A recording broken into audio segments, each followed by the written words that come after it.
All right, so substance misuse, what parents need to know, but obviously this is not just for parents, this is for community members. This could be for anyone who works in the school system, anyone who is doing child advocacy work, anyone who's working with families. So if you have any contact with people between 6 and 18, whether you're their parent, whether they're your teacher, whether they're your advocate or counselor, community member, advisor, family member, then this is something that might be beneficial for you. I'm a long-suffering Viking fan. I'm a recently awarded Dodger fan. I was in the Army from 96 to 04, and I've been there since back at 14, and I'm trying to get out. When I'm not working, I hike, I garden, I have a lot of friends, I engage in yoga and biking, I read a lot, both plays and comics, and I go see a lot of plays.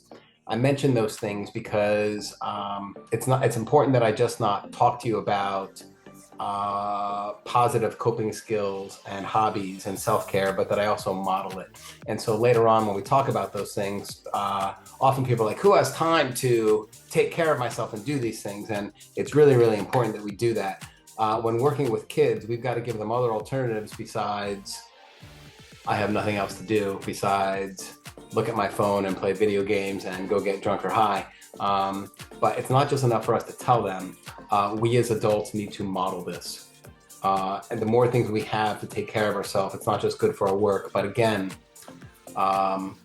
most kids learn through social learning, which is not being talked at, but it's really through observation. And so that is a key point here. A couple important disclosure points, and this is going to come up, maybe not so much today, but certainly over the next 4 weeks when I do these 5 sessions. So to be very clear, I have no financial relationship with any pharmaceutical or insurance company. So when I talk about how insurance has done a good job or a bad job, or how pharmaceuticals have done a good or a bad job, there's no interest in me for doing so other than just public health and public policy. I'm incredibly supportive of medication-assisted therapy, including methadone and Suboxone and naltrexone. I get paid to talk about these things on a variety of topics. I've consulted for a bunch of treatment programs, and in the past, I've reported programs that have hired me that are doing a poor job. I've not had to do so for Prevention Links. I have a wonderful relationship for Prevention Links, which does a good job. But to be very, very clear, I am someone who's gone into treatment programs in schools and be like, you know what? I need to call the authorities on these people.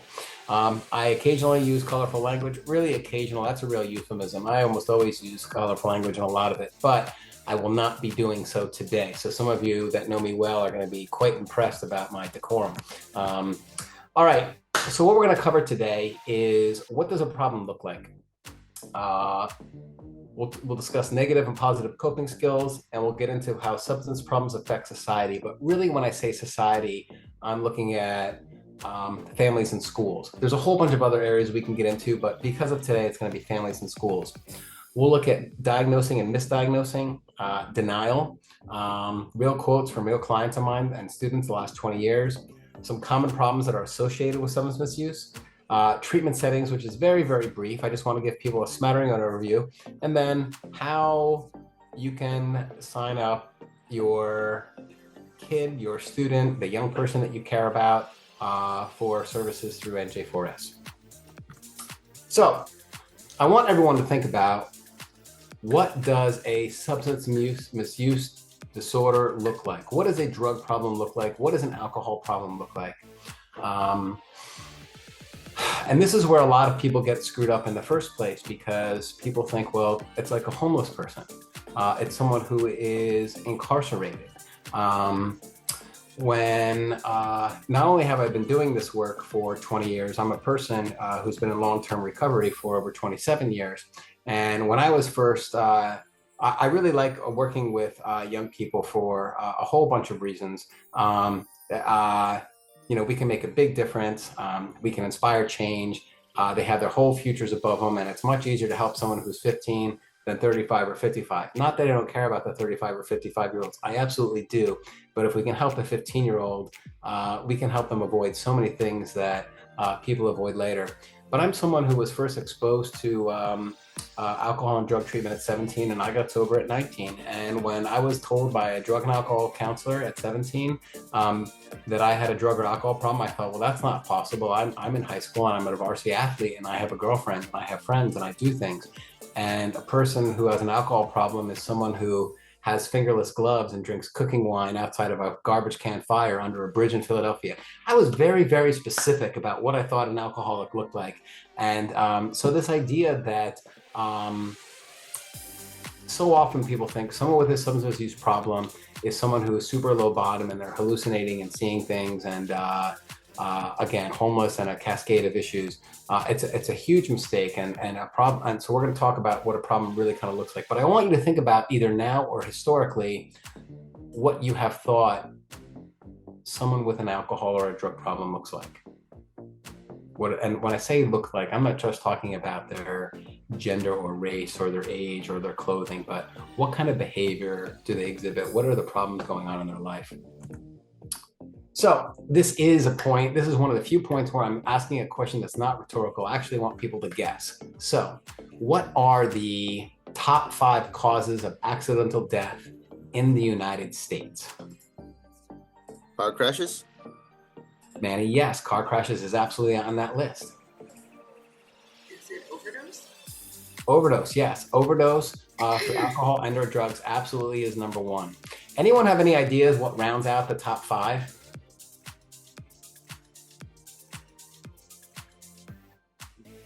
Misuse of medication. That's a great one, Nafisa, but we're going to put that into accidental. We're going to put whether that leads to a very good discussion, because a lot of times people think alcohol and illegal drugs like heroin and fentanyl and cocaine and misuse of medication, whether it's a benzodiazepine, something as common as Valium or Xanax, or a painkiller like hydrocodone or oxycodone, those things are going to get lumped into that top one also. And actually those prescription drugs have been huge drivers of overdoses in the last 12 years or so. All right, so number 5 is choking. About 2,000 people die a year from choking. Now, more often than not, this is people under 4 years old, but there's actually older people who die as well. And in fact, there was a American playwright from the South named Tennessee Williams who choked on a bottle cap and died at the age of 72. And he was doing a combination of things that you never want anyone to do. One, he liked to have bottle caps in his mouth when he wrote and thought about, so if you're someone who opens up a can of ginger ale or Coke and puts a bottle cap in your mouth, don't do that ever again. The other thing he did, and I feel very bad for the students this undermines, he liked to lean back in his chair.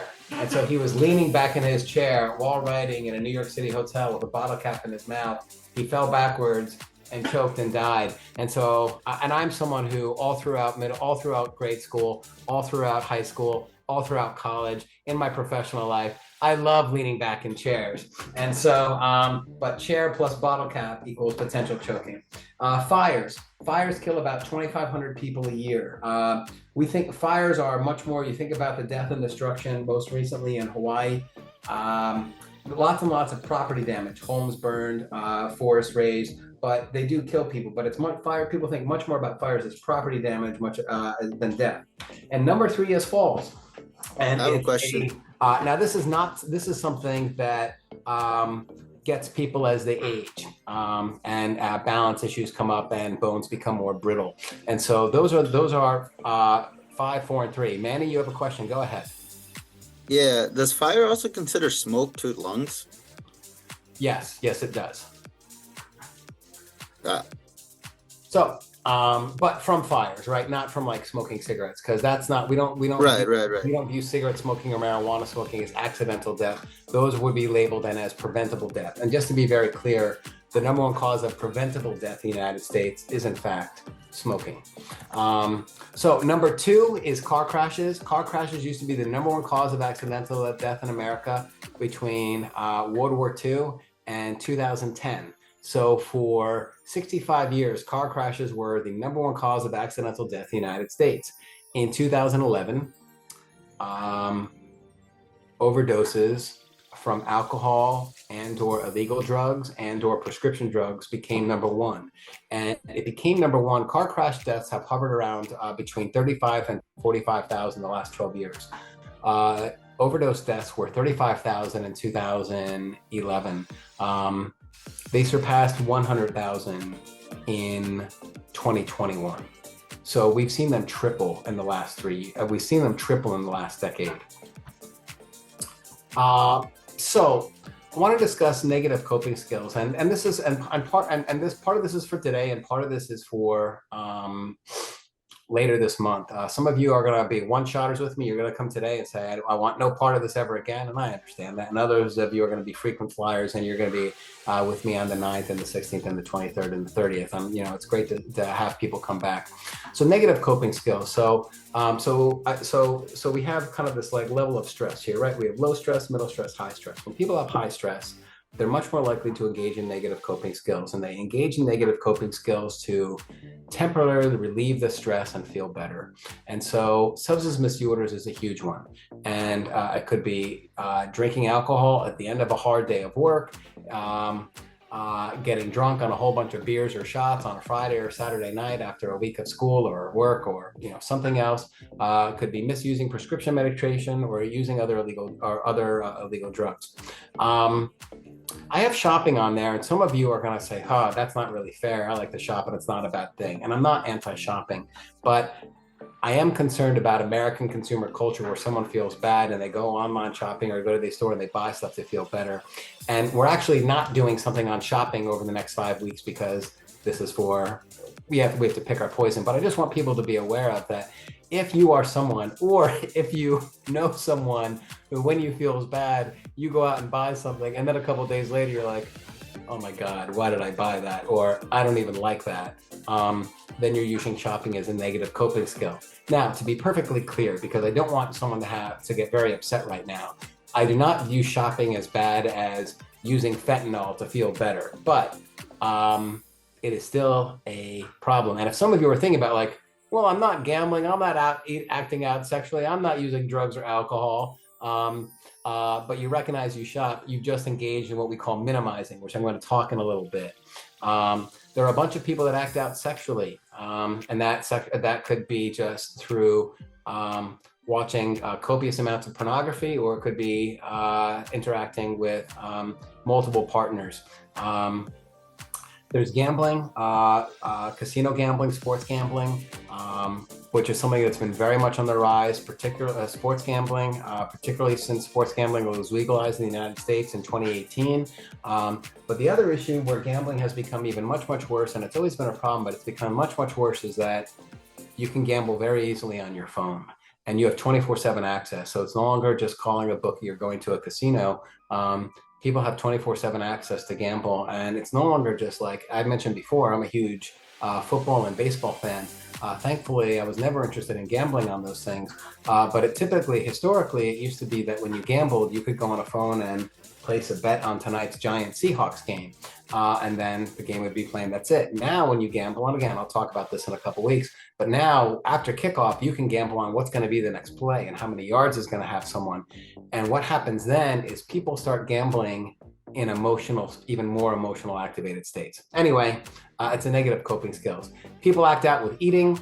They act out with video games. And again, some of you might be thinking, yeah, I know kids act out in video games. It's amazing. People act out on video games across the age spectrum. And I want people to be very, very clear. And again, I'll talk about this in a couple weeks. Most video games at this point are played on people's phones. So there's other negative coping skills, silence and isolation, and letting things fall apart. So self-care, positive coping skills are eating regularly, eating healthily, sleep hygiene, which I'll talk about in the future, exercising, therapy, making sure that you have downtime and turning off. Some of my interns last weekend reached out to me over the weekend about some questions. I was like, hey, I might answer an email on the weekend, but I don't want any of you sending me emails on the weekend because I want you to be on your downtime and not be thinking about work. If you're just always up here thinking about work, at what point do you get a chance to relax? It's very important that if you're a professional that you take time off. It's very important, as mentioned, as I started this off, that you have hobbies that you engage in.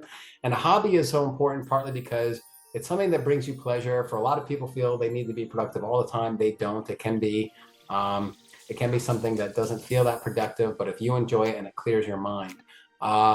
Hobbies are very effective when you can engage them and be really focused and not be thinking about all the cares of the world or that's been going on in your family or work or whatever else.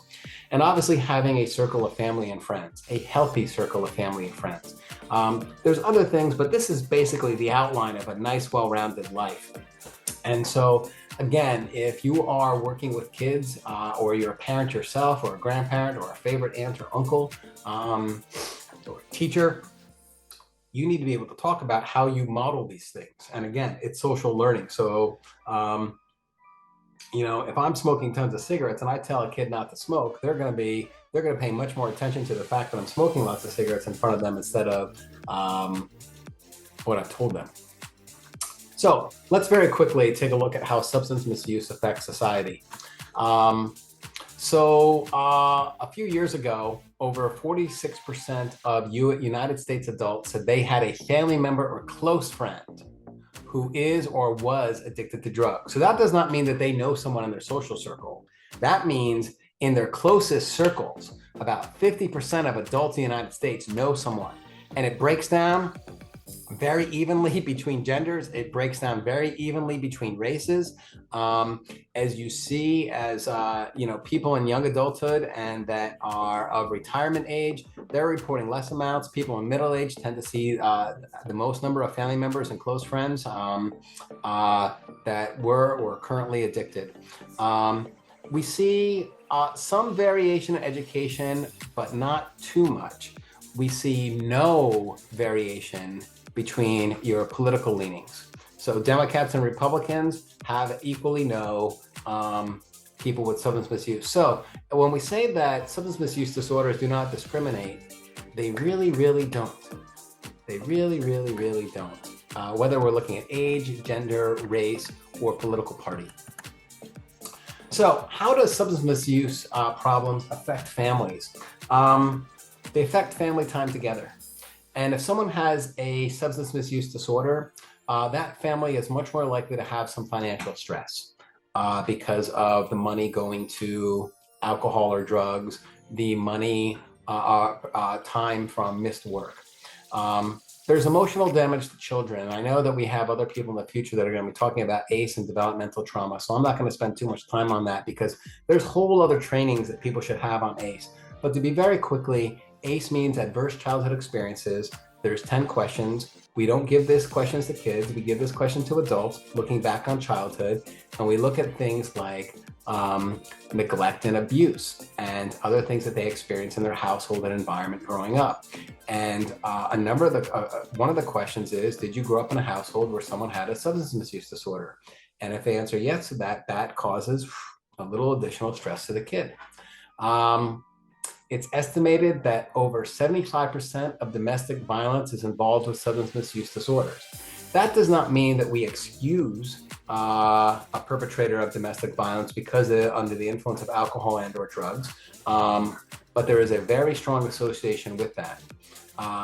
More likely to have infidelity going on, and we're more likely to have health problems. Now, if you see in the bottom there, it says costs are short and long-term and difficult to calculate. This is what I mean by that. Let's say we have a family of four. In this case, we'll go with a heteronormative family. So we'll have a father and a mother and two kids. And we have an 8-year-old kid who's playing softball and her dad has an alcohol problem. The dad constantly says, he tells his daughter he's going to go to her softball games and never makes a softball game. That young girl is going to be pretty disappointed. How do we calculate the cost of that disappointment? Is each game that the father missed, do we say that's worth $50? I would say that number is very offensive. How do we even calculate the cost of a parent not being around for their kid? I'll give you an example that for people that are teachers, or for those of you who have kids who have seen this happen, a kid is supposed to be picked up from daycare or school and at 3:15, and they don't show up till 5:15. And so all the other kids are gone, and now we have someone hanging around, and now workers and support staff at the school or daycare have to be around for this kid to be picked up. Meanwhile, the kid is nervous about what's going on, or the kid is embarrassed, or the kid certainly feels neglected, and the kid is definitely going through something as they see other people pick up their kids, hug them, and give them chips or a soda or maybe a healthier snack as they leave. How do we calculate the financial cost of that? Can we?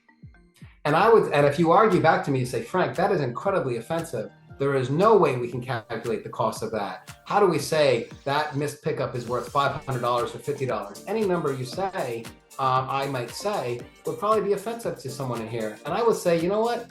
You are probably right. So I think there's some things that happen when we have a substance misusing parent who's not there that we cannot calculate the cost. There are some things that are immeasurable. There's other things that are, and this one is a tough one. So this is how it affects a kid growing up. Now, you might be thinking, well, Frank, I'm here to talk about how does a kid's substance misuse affect the family? One of the things that pops up is that when a child is exposed to a parent, a sibling, a grandparent, an aunt or uncle who has a problem with alcohol or drugs or prescription drugs, they're more likely to develop that themselves. So something to be aware of. Schools. So if we have a kid in school, they're kids who have substance misuse disorders have lower grades. There's no regression analysis needed there. It's very, very clear. Kids with substance misuse disorders are much more likely to drop out in high school. And to be very, very clear, schools historically have not done a good job identifying kids with substance misuse disorders, helping them get treatment and helping them support. A lot of times schools are just like, we're glad to be done with that problem. Kids with substance misuse disorder are much less likely to take part in activities or sports. They're much more likely to smoke cigarettes or vape, and smoking cigarettes and vaping are actually huge predictors of eventually having a substance misuse disorder. Not surprisingly, again, young people with a substance misuse disorder are less likely to go to college. A huge predictive factor here is the deviancy of the peer group. So when I was 15, I had gotten in trouble with the law, and my parents were horrified. And I remember my mom told me one time, and you're on probation. It's really unbelievable. And I said, most 15-year-olds are on probation. And she's like, no, that's just you and your little criminal friends. And so the whole idea is that if you are breaking the law, you're much more likely to know other people breaking the law. If you are snorting cocaine, you're much more likely to know other people snorting cocaine. If you are an adult and you're going to school at night while working during the day, you probably know a bunch of other people who are going to school at night and working during the day. We tend to hang out with people who are engaging in our same behavior, and we get reinforced by them. There's a final note there. There is an incredible disparity in prevention and treatment programs in K-12 schools. One of the reasons why NJ4S is here, not just in Union County, but throughout the state of New Jersey, is that the state of New Jersey has recognized that you can have two towns right next to each other that are very, very similar demographically and economically. And one might have lots of prevention program and counseling available, and another one may not. And so one of the things that NJ4S is trying to do to fix that, so everyone in the state of New Jersey who has a kid in a public school has access to additional help as needed. And if the school doesn't have it, the state has provided it, and Prevention Links is the hub for Union County for that. So it's really trying to fix this problem. We look on the colleges and universities. And again, I know that we're talking about middle school and high school age kids, but I just want people to be aware of how this moves going forward. Over 1,800 student deaths a year are directly attributed to alcohol alone. We're not talking about drugs, we're talking about just alcohol. Over 600,000 injuries, over 700,000 assaults, and almost 100,000 sexual assaults. But to be very, very clear, that sexual assault number is vastly low. It's going to be much, much higher, but a vast majority of sexual assaults do not get reported. Kids in college with a drug or alcohol problem have much lower grades, and not surprisingly at all, 20% of college students meet criteria for alcohol substance misuse disorder. And before COVID, it was estimated that on college campuses that there was a $53 billion social cost for underage drinking. What is a social cost? Social cost could be problems at work, problems at school, including poor grades or failing out. And of course, the two biggest social costs are going to be legal problems and health problems. Health problems being by far the biggest one. So let's get to that. Let's get to my idea when I was 17 that someone with an alcohol problem lives under a bridge in Philadelphia and drinks cooking wine, and they have fingerless gloves. Let's talk about what a substance misuse problem looks like. And just because I'm going through this doesn't mean that now you're qualified to diagnose people, but the clinicians that are at NJ4S are qualified to diagnose people, and they get reinforced on that. So if we look at the spectrum, right? Because a lot of times it's not, if we come down to pregnancy, you're pregnant, you're not pregnant. It's a very binary thing. It's yes, no. With a drug or alcohol problem, it's not just yes, no. There's a whole gray area. And there's some people who are not just yes, but yes, yes, yes, yes, yes. The problems are very, very vast and different. So at one end of the spectrum, we have someone who doesn't use alcohol, they don't use drugs, they don't use prescription drugs. As a result, they have no life problems. You see it written there as no role failure. Think about your roles here. We have people here who are here today who are, they're a parent, they're a student, they're an employee, they're a supervisor. I know we have a coach in here for sure. We have at least one teacher, we have at least one professor. We have people who identify as the organizer of the friends. We have yoga instructors. So we have many, many different roles in here. So the idea here is, has someone's drug or alcohol issue affected those roles? About 20% of adults in the United States fall into the non-use. They do not use alcohol, they do not use drugs. About 50% of adults in the country fall into use. And so, but you see a bunch of dashes there. And so at the far end of the spectrum, very close to non-use, you might have someone who drinks on New Year's, or they drink once a month. They would be closer to non-use. Near the end of use, you might have a college, you might have someone who drinks every Thursday night after classes are over, but they're not having any problems from their drinking. They're just drinking once a week, and they might even be drinking heavily, but it's not causing problems. They're not experiencing problems with their family or the law or with school or their roommates or health-wise. So they're able to drink, but it doesn't cause them a problem. That last part to the right, we have, and it's about 20 to 30% of adults meet criteria at some point in their life for a substance misuse disorder. And so there could be a mild problem, a moderate problem, or a severe problem. So I just want to talk very quickly about the severe problem. So those are the people who their problems are much more significant than someone else's. And so so what happens is that you could have a 15-year-old who meets criteria, 2 or 3 criteria for having a problem, and they'll say like, well, I'm not like Uncle Bob, or I'm not like Charlie Sheen, or I'm not like whoever we think of, right? Whoever we might think about who has a really big problem. And so we engage in minimizing, which we'll talk in a little bit. So, but very quickly, I just want to go through what a problem looks like. So, role failure. If someone has a problem with school caused by their drinking or affected by their drinking, and a problem with school could be they didn't do their work, or they didn't go to school, or they got in trouble for having something, that's role failure. If someone is showing up late to work and they have to meet with their supervisor about being late to work or missing time, that is a problem.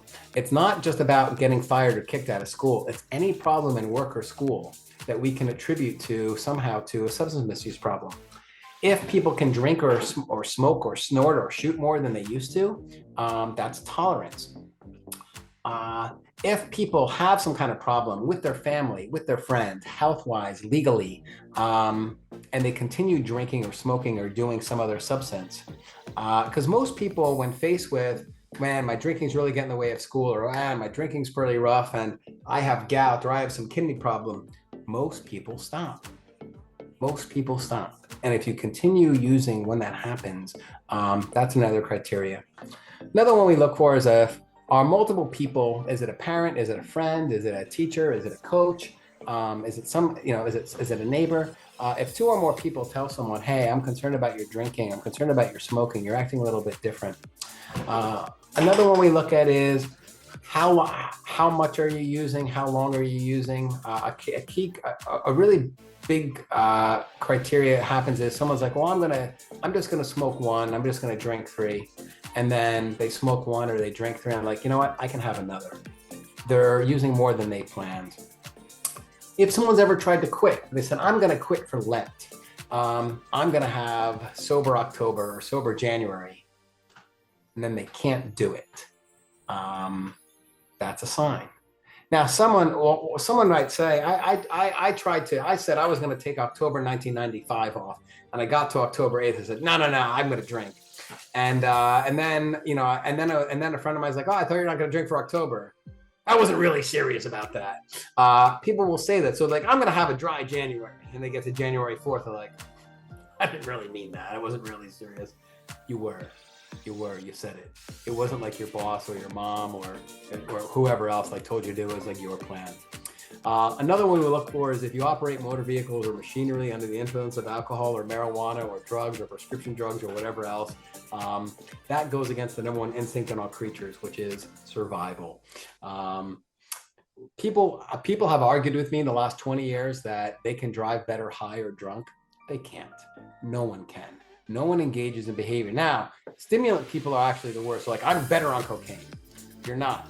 A lot of times, not only does substances affect performance, they affect our perception of performance. And so there are people who will they'll drink a little, maybe they get drunk, maybe they get buzzed, they'll smoke marijuana, maybe they get really high, maybe they just get slightly buzzed, they take whatever, and they write something, they draw something, they give a speech, they dance, or like, that was amazing. And then the next day they take a look at like, oh my God, that was horrible. I thought I did such a good job and clearly I didn't. Withdrawal. Withdrawal is the one that we are least likely to come across with almost anybody. And it's certainly the one we're least likely to come across with people in middle school or high school. So when I thought about withdrawal many years ago, I thought withdrawal meant shaking and seizures. Shaking and seizures this is a super important point for everybody. Shaking and seizures are like the far crazy end of withdrawals. That is, it's super, super significant and dangerous. The most common withdrawal symptom is having trouble sleeping, having trouble falling asleep, having trouble staying asleep, waking up not feeling rested. Other withdrawal symptoms could be being constipated or having diarrhea, having no appetite, being very sweaty, very, very clammy. Those are the most typical withdrawal symptoms from alcohol and marijuana and some other substances. So when someone's like, well, I'm not shaking, I'm not seizing, I'm not waking up drinking in the morning, yeah, none of those are all like super late stage things. Parents are going to be upset about this, and I get it. So we're looking at another one we look at is a great amount of time, and a great amount of time has been determined as being under the influence 30 hours or more a week.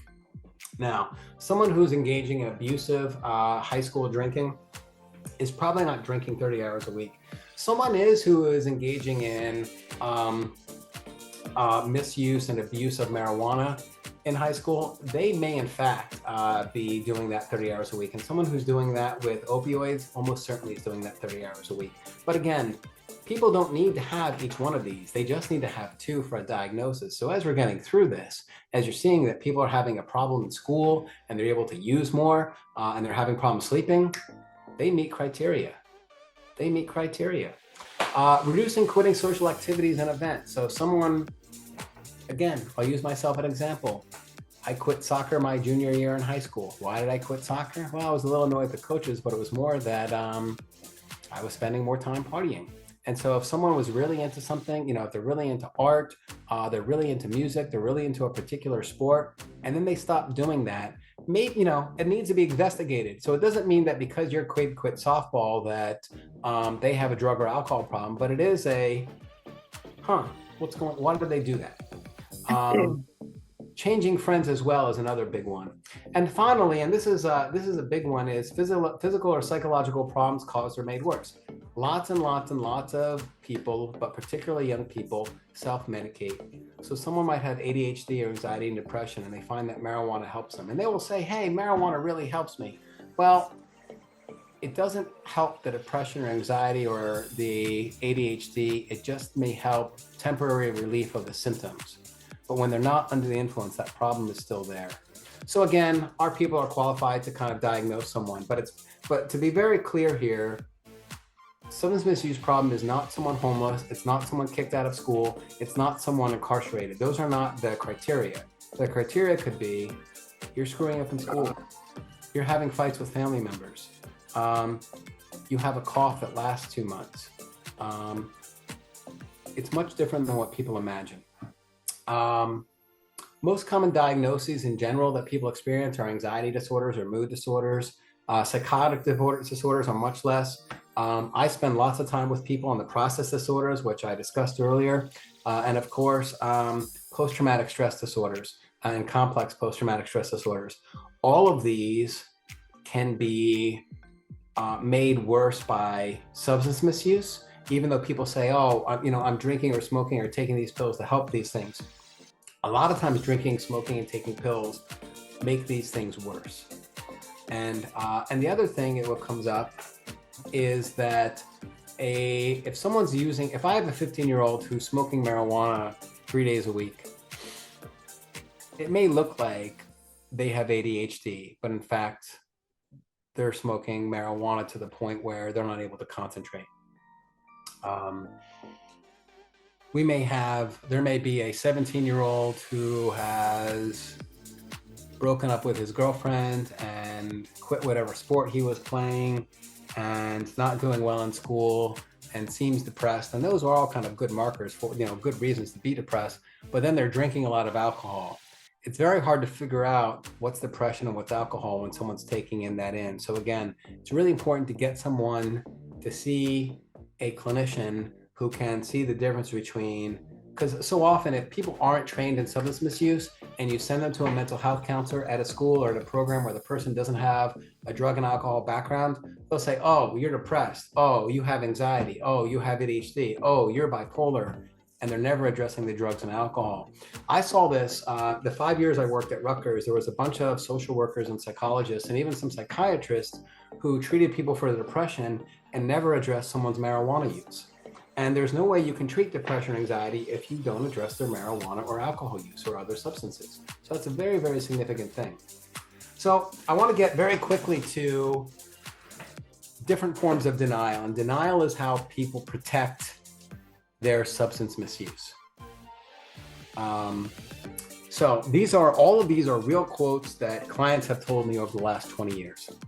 My boss is always on my case. Why do you drink? Why do you get high? My boss is always on my case. Work stresses me out. My girlfriend is mean. And of course, we can say my boyfriend is mean or an ass. Heavy drinking is part of the culture. There's nothing to do at night. What's crazy about there's nothing to do at night, I've had people tell me in farm country there's nothing to do at night, and I've had people tell me in New York City there's nothing to do at night. And so it's not just like your city folk or country folk or suburban folk. I've had people in every region tell me there's nothing to do at night. It helps me unwind. If you've seen what I've seen, if you grew up in the part of Elizabeth I grew up in, you would understand why I smoke so much. How am I supposed to meet a romantic partner? The question of so many people to get together through sipping wine, whatever. My kids are exhausting. Things are really hard since COVID. Now, some of you might be like, I've said some of this stuff. Yeah, these are things that people say to kind of be like, well, that's why I do these things. And again, I'm talking about drinking and drug use, but we could also look at, eating or sex or shopping or gambling. These are things that people say, and someone else hears is like, well, yeah, that does sound like you have a lot. What someone's doing is saying, I'm doing it because of this over here, and it's got nothing to do with me. I've got no issues. I've got no problem. Leave me alone. I drink, I smoke because of this. And so it's very important to be mindful of this language. Now, minimizing is a bit different. Minimizing is saying, yes, I smoke weed. I smoke weed. Yes, I do. I don't smoke crack. Yes, I get drunk on Friday night. I don't wake up Monday morning and drink vodka. I don't have to drink. I'm not shaking. I'm not as bad as this homeless person. I'm not as bad as that homeless person. I'm not as bad as Uncle Bob. I'm not as bad as Britney Spears. I'm not as bad as whatever celebrity of the moment, whatever politician in the moment is in trouble for their alcohol or drug use. Minimizing is different than denial than blaming, because the blamers are just saying it's all over there. The minimizer is saying, yes, I do this, but it's not like this.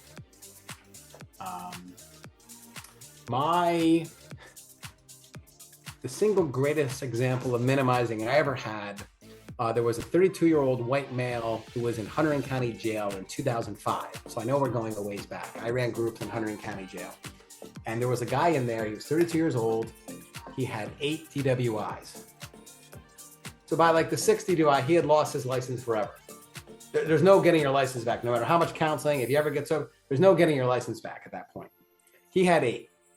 Now, again, the people that were incarcerated, they came to group, they took part. People stayed quiet when I wanted them to stay quiet so we could talk about things. They were respectful. But people incarcerated were generally pretty resistant to the idea that they had a substance misuse problem until they worked with me for a while. And they would even kind of defend others that it was a problem of class or race, or the cops were bad or out to get them, or these other issues going on. If the other issues would go away, they wouldn't be drinking or drugging or whatever. Fine. So this guy with his 8 DWI said, I don't have a drinking problem. And everyone in the group was like, dude, you have 8 DWIs. You definitely have a drinking problem. And this is a group that normally didn't call each other out. And he said this, and it was just the greatest example of minimizing ever. His response was, it's not like I had 9. So the thing I want to make very clear to everybody out here is that if someone has a problem, what they often do is they move the goalposts. They move the goalposts to minimize and compare instead of looking at themselves. And the reason why I'm giving you this language is because these are the things that people say. These are the things I said. We get to claiming invincibility. I don't see these much anymore, but for a long time, motivational posters were the rage. I saw them in treatment centers and guidance office, and I never liked the motivational posters, right? I like this one very much, though, of Snowball the Cat and the Bald Eagle. And so I'll read it to you. It says, overconfidence. This is going to end in disaster, and you have no one to blame but yourself. So what does the cat think is going to happen here? And this is not rhetorical. I need someone to play. Gonna get an easy meal. Yeah. The cat's like, I'm a cat and you're a bird. That's gigantic. I'm going to eat it. This is going to be awesome. What do we know is actually going to happen?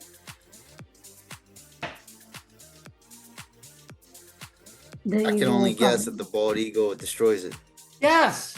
We're going to go from a white cat to a red cat. It's going to, I think the word disemboweled here, which again, I like cats too, so I'm not anti-cat here. I'm pro-cat. So no one complain later on that we promoted animal violence. We don't. The cat thinks it was going to work out great. It's not going to work out great. We know. So the cat was overconfident. Now, what age group thinks they're most invincible? Teenagers. There you go. Teens. Okay, right. So, everyone hits a certain age where you no longer feel invincible. Some people might be 25, some people might be 32. I haven't met anyone over 35 who thinks that they're invincible. The comic Jon Stewart would talk about how sometimes he would go like this. He's like, I just hurt my shoulder. So as we get older, we feel less invincible. But when we're younger, people certainly feel invincible. And high school age kids, absolutely, even college age kids, which is why we have 18-year-olds go to war. So here are the things that young people say. I'll never get caught. Now, I have worked in the criminal justice system for 20 years with people who got in trouble with drugs and alcohol. And only one time ever did I have a client who's like, oh yeah, I planned on getting arrested that night. By the way, I love that individual. Super fascinating. But no one plans on getting caught. No one plans on getting caught cheating. No one plans on getting caught on cheating on their spouse or their taxes or, taking time off on the job. They think they're going to get away with it. So when someone tells you, I'll never get caught, well, people say, I'm not stupid. I'll never use hard drugs. They'll say like, I'll never use coke. I'll never use crack. I'll never use heroin. I'll never use fentanyl. I'll never use needles. They move the goalpost. It's not like I've been arrested 9 times. It's not like I had 9 DWIs. I had 8 DWIs. I pay my own bills. I show up to work every day. People will say I've never been arrested. Then they've been arrested. They say I've never been charged. And then they've been arrested and charged and say, well, I didn't go to jail. if you haven't been to jail, if you've been to jail, but you want to engage in some invincibility and minimizing, what do you say?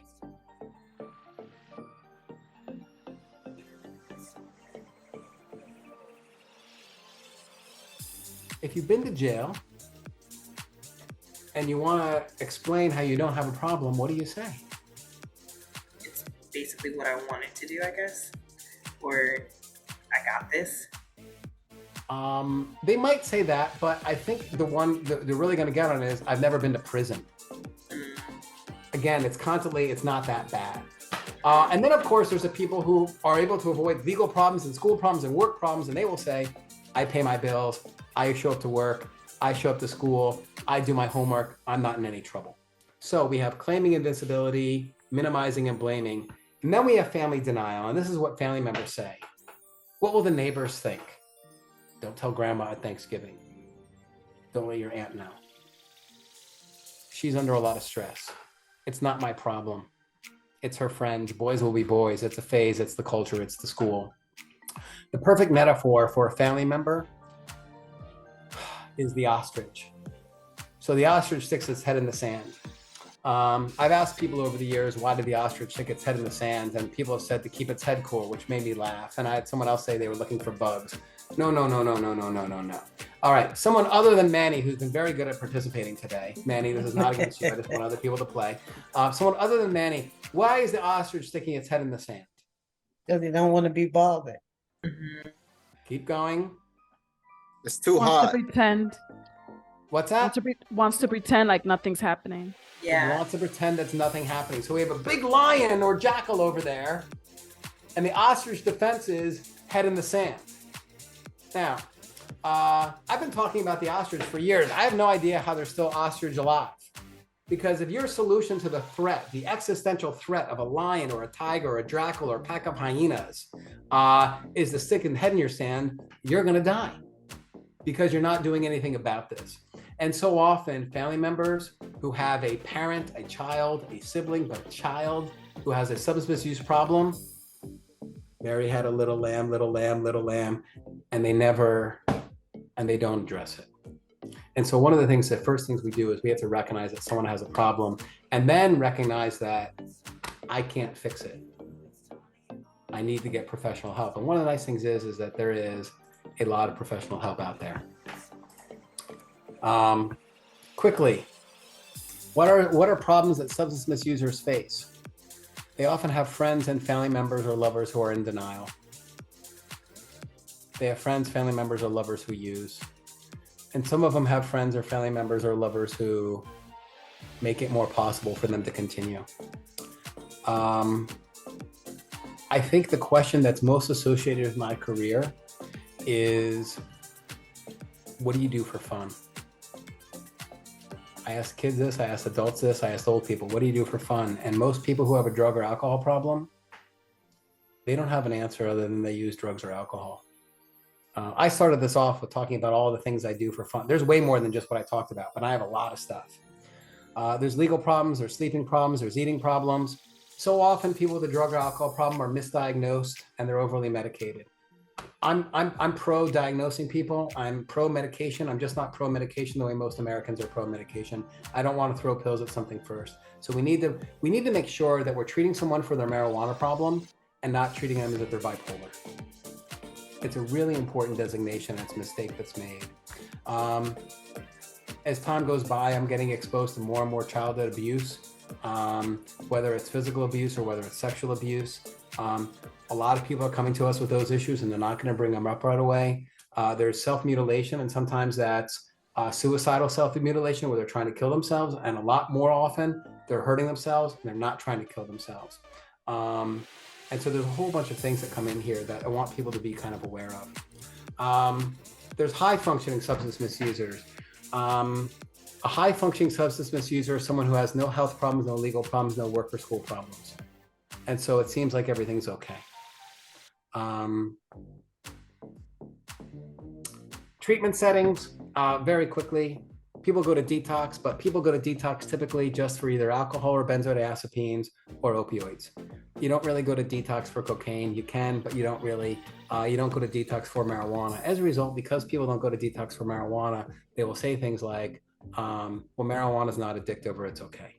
Marijuana is addictive and can cause a lot of problems, but you're not going to have a seizure from it. But you could have some serious mental health consequences as a result.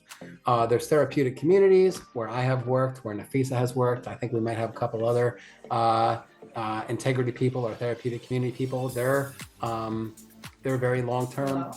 Rehabs can last anywhere from 5 to 90 days, although the era of declining insurance payments and state and federal governments that have less money or less desire to pay for treatment, we're moving more towards treating people in an outpatient setting than an inpatient setting. And so outpatient setting is basically kind of a group or an individual session. Really the ideal, if someone has a real big problem, is we're looking at, do we need to send them to detox or rehab, or can we start on an IOP or out OP level and keep them kind of going?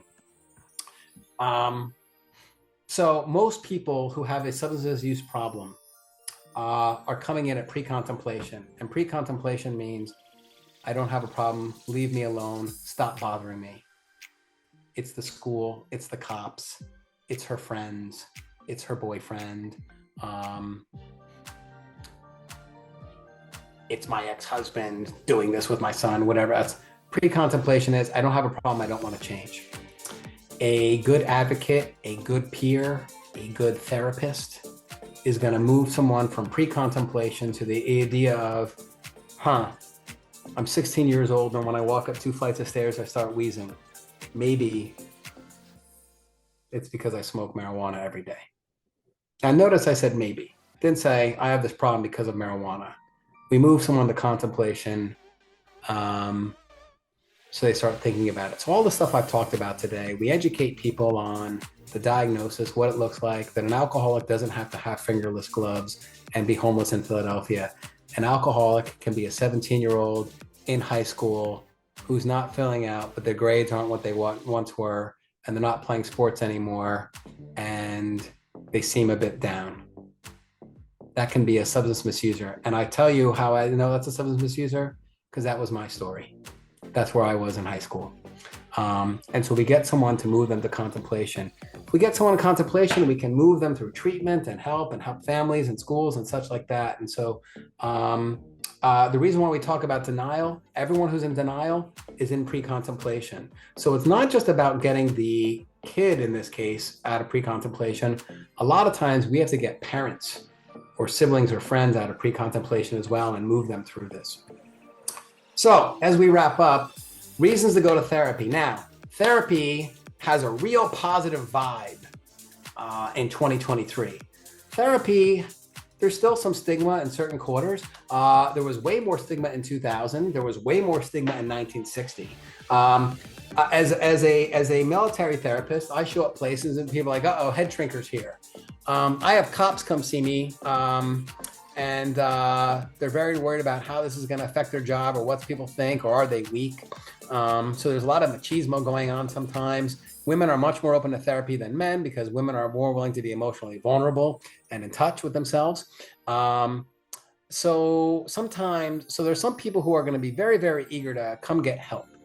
There's other people who are going to be very resistant. And so these are the things I suggest you think about, or if you're trying to tell someone why therapy is a good idea.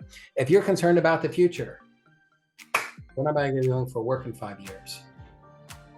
My parents are a bit older. Are they going to be okay for 5 or 10 years? I have kids.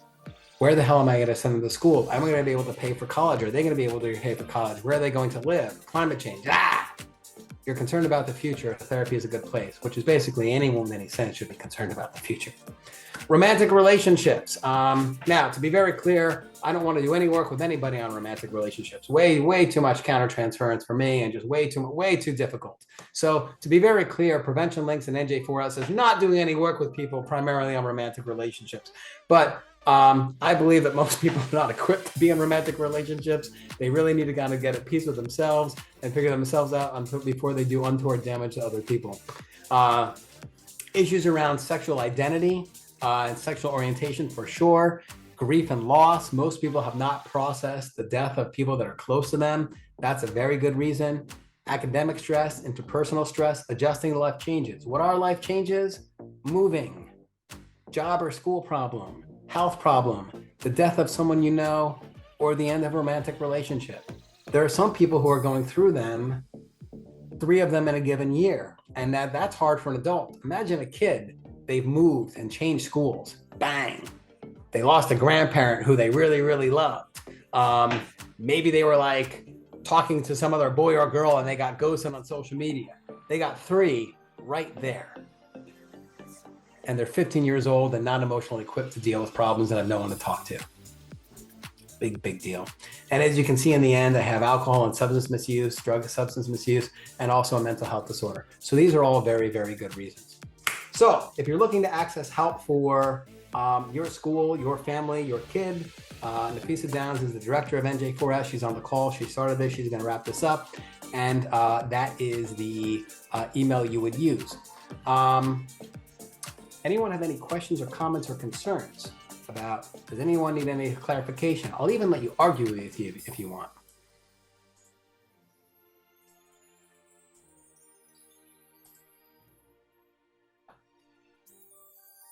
I just want to say thank you for this enlightening, wonderful presentation. You're very welcome, Brenda. Yeah, same here. I think that if anything, you you definitely confirmed some stuff that I've kind of like suspected when talking to, a few people. This is more so on a personal level, like when talking to 1 or 2 family members and having that conversation. And just like, well, at least I'm not X, Y, and Z. And I'm just like, interesting. So you kind of confirming that for me. The minimizing is a big thing, and family members, again, bringing my own experiences, but I remember my mother saying things like, I must be the worst mother in the world. I was like, and now having been a therapist for 20 years and done family therapy, you would all not believe how many mothers I've met who have said, I'm so embarrassed, I must be the worst mother in the world. I'm like, man, if I had a nickel for every mother that said that to me. But it's such shame, because it says, if my kid has a problem with marijuana or alcohol, what does it say about me and my parenting? And so then if someone's feeling that, they're not going to reach out for help, because it's very embarrassing and shameful. There's so much shame in this. So yes, people minimize and avoid. So I'm glad that came across. I want to thank you all for joining us this afternoon and spending your lunch with us. So the idea of our series is to open up a line of communication, to have these conversations, to give you a glimpse of what it could look like. Frank is available. I'm available if you need more information. The state of New Jersey is committed to providing mental health well-being for youth and their families and the community surrounding them. So this is just a start. This is just a kickoff of where we are. Feel free to share this link. We'll be doing this again next week and the Mondays following. Please feel free to share the link with your family, your friends. If you are parents of children in Union County, share that with your parent circles in Union County. And I want to thank you again for joining us. This concludes our Lunch and Learn. Thank you very much.